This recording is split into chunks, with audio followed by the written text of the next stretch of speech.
શકાય એ ક્ષેત્રની વાતો કરતા હોય, પણ છેલ્લા 10 વર્ષમાં કેન્દ્રની સરકારોને 30 વર્ષમાં ભાજપની ગુજરાતમાં સરકાર હોય, મોંઘું પેટ્રોલ, આસમાને ભાવ, છેલ્લા 11 વર્ષમાં ભારતીય જનતા પાર્ટીની સરકારે દેશના નાગરિકોના ખિસ્સામાંથી 30 લાખ કરોડ જેટલા રૂપિયા ભાવ વધારા અને ટેક્સના નામે, શેરના નામે ઉઘરાવી લીધા.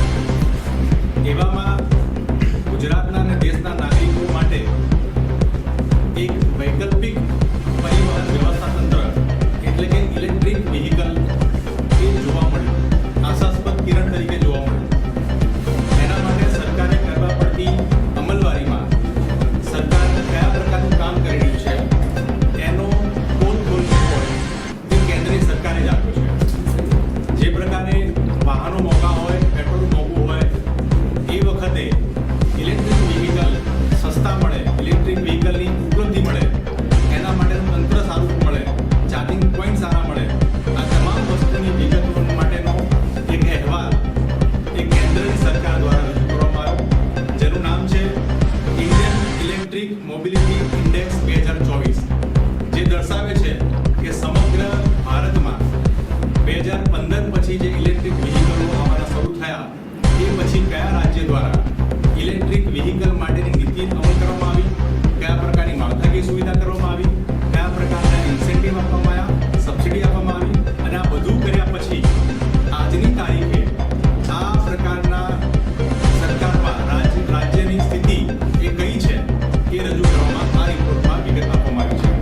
જેમાં ગુજરાતમાં સમગ્ર દેશમાં એ મોબિલિટી ઇન્ડિયન ઇલેક્ટ્રિક મોબિલિટી ઇન્ડેક્સમાં ગુજરાત સમગ્ર દેશમાં 16મા ક્રમાંકે આવે છે, જેના અલગ અલગ પેરામીટર જે દર્શાવે છે. જેમાંનો સૌથી અગત્યના પેરામીટર આપણે વાત કરીએ તો આ રિપોર્ટ જે કહે છે એમાં ખાનગી ક્ષેત્રે નવીનતા, research development, EV charging infrastructure, જાહેર ક્ષેત્રોમાં રોકાણ, ઇલેક્ટ્રિક વ્હીકલ ખાનગીમાં અને કોમર્શિયલમાં કેટલો વપરાશ થઈ રહ્યો છે, આ તમામ વિગતો આ રિપોર્ટમાં આપી છે. જેના સૂચકાંકમાં ગુજરાત 1 થી 10માં પણ ક્યાંય રાજ્યમાં જોવા મળતું નથી. જ્યારે ગુજરાતથી નાના રાજ્યો જે કહી શકાય, જે નાણાકીય ક્ષમતા ધરાવતા નથી, જે આ ગુજરાતને પ્રગતિશીલ અને ગતિશીલની વાત કરતા હોય, એવામાં પણ ગુજરાત 16મા ક્રમાંકે જોવા મળે છે. એ ખરેખર ખૂબ દુઃખની વાત છે. ગુજરાતમાં રાજકોટ, અમદાવાદ, સુરત આ બધા પોલ્યુટેડ સિટીમાં સમગ્ર દેશમાં આવતા હોય, એવામાં એક રિન્યુએબલ એનર્જી તરીકે ઇલેક્ટ્રિક વ્હીકલ વાપરવું જોઈએ, ઉપયોગ કરવો જોઈએ. એની સરકાર દ્વારા એનો ઇમ્પોર્ટન્સ ધરાવવું જોઈએ. એની જગ્યાએ જે આંકડા દર્શાવે છે એમાં સરકારની ઈચ્છા શક્તિ અને સરકારની ઉદાસીનતા સામે આવી છે.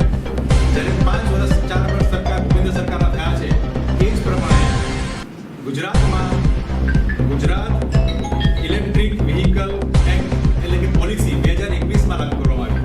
4 વર્ષ થયા પછી પણ ગુજરાતની જે પરિસ્થિતિ ઇલેક્ટ્રિક વ્હીકલના માળખાકીય સુવિધામાં છે એ આપણી સામે રાખવા માંગીશ. ઇલેક્ટ્રિક વાહનો ખરીદવામાં અને સરકાર દ્વારા પ્રોત્સાહન કરવામાં 17મા ક્રમાંકે ગુજરાત આવે છે. જ્યારે આમાં માત્ર 39 પોઈન્ટ્સ એમને કવર કર્યા છે, 100માંથી મળવામાં આવે છે. રિસર્ચ એન્ડ ડેવલપમેન્ટ જે ખૂબ મહત્વનું કહી શકાય, ઇલેક્ટ્રિક વ્હીકલમાં રિસર્ચ એન્ડ ડેવલપમેન્ટમાં ગુજરાતનું કયું સ્થાન છે તો એ આખા દેશમાં 12મા સ્થાને આવે છે અને માત્ર 46 સ્કોર એને અચીવ કર્યો છે. ઈવી રિચાર્જ અને ઇન્ફ્રાસ્ટ્રક્ચરનો વિકાસ, જ્યારે તમે ખાનગી વ્હીકલ લઈને રસ્તે નીકળ્યા હોય, ઈવી સ્ટેશન હોવું જોઈએ, ઈવી ચાર્જિંગ પોઈન્ટ હોવા જોઈએ. ઈવી ચાર્જિંગ પોઈન્ટના ડેવલપમેન્ટ અને વિકાસ માટે સમગ્ર ભારતમાં ગુજરાત 18મા ક્રમાંકે આવે છે, જેમાં માત્ર 44 જેટલો સ્કોર આ સરકારે મેળવ્યો છે. સૌથી મહત્વની વાત, ખાનગી ઇલેક્ટ્રિક વ્હીકલ સરકાર પોતે તો ઈચ્છતી નથી કે પોતે સરકારના તંત્રમાં ઇલેક્ટ્રિક વ્હીકલનો ઉપયોગ થાય, પરંતુ ખાનગી જે ઉપયોગ કરી રહ્યા છે એમાં પણ 15મા ક્રમાંકે આવે છે અને 51નો સ્કોર એમને અચીવ કર્યો છે. સૌથી રસપ્રદ બાબત જે કહી શકાય એ કોમર્શિયલ વ્હીકલ છે.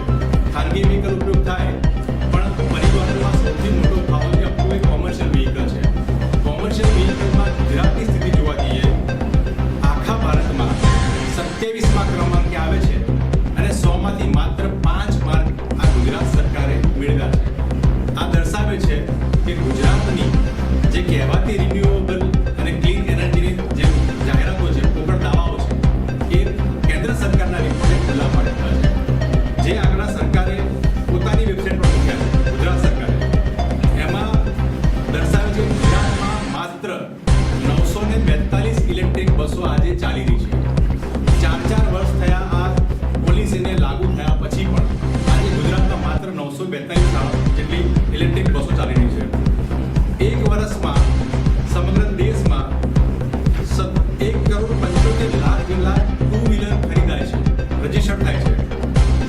કે ભાજપ સરકારે વર્ષ 2015 થી લઈને 2021 સુધી આ 6 વર્ષમાં ગુજરાતમાં માત્ર 7,923 જેટલા ટુ વ્હીલર વિદ્યાર્થીઓને પહોંચતા કર્યા છે.